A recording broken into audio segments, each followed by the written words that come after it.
भौजी के चोली खुली होली में गोली चली, भौजी के चोली खुली होली में गोली चली।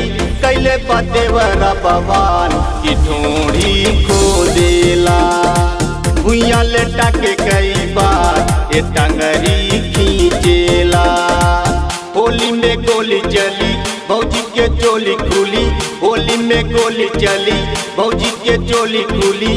कैले देवरा बवाल की ढोड़ी खो देला, भुइया लेटा के कई बार ये टंगरी खींचेला, भुइया लेटा के कई बार ये टंगरी खींचेला। होली है भौजी के चोली है। अरे ये हमार भौजी कहाँ जाता हो, तनी रंगवा छोड़वा लगा।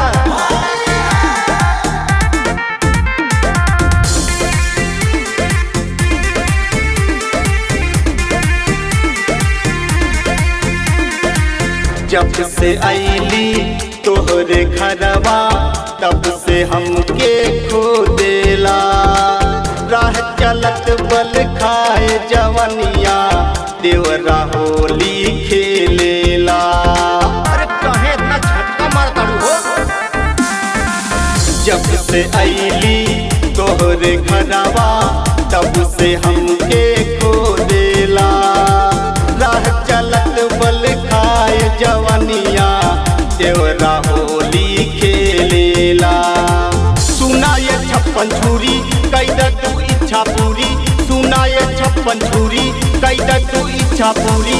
कैले देवरा बवाल की ढोड़ी को देला, भुइया लेटा के कई बार ये टंगरी खींचेला, भुइया लेटा के कई बार ये टंगरी खींचेला।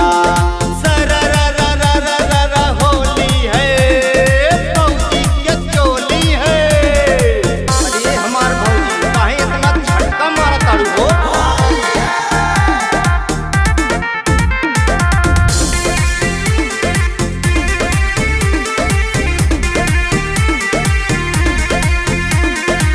जब से आईलू हमरा घर में तब से तोहके देखीला, राह चलत तू मार लुठमुका देखी के जियरा धड़केला।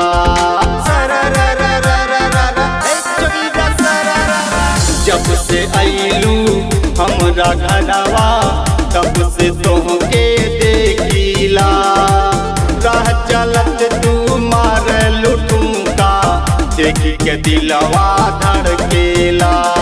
सुना ये भौजी मोरी खेला तू हमसे होली, सुना ये भौजी मोरी खेला तू हमसे होली। कैले देवरा बवाल की ढोड़ी खो देला, भुइया लेटा के कई बार ये टंगरी खींचेला, भुइया लेटा के कई बार ये टंगरी खींचेला।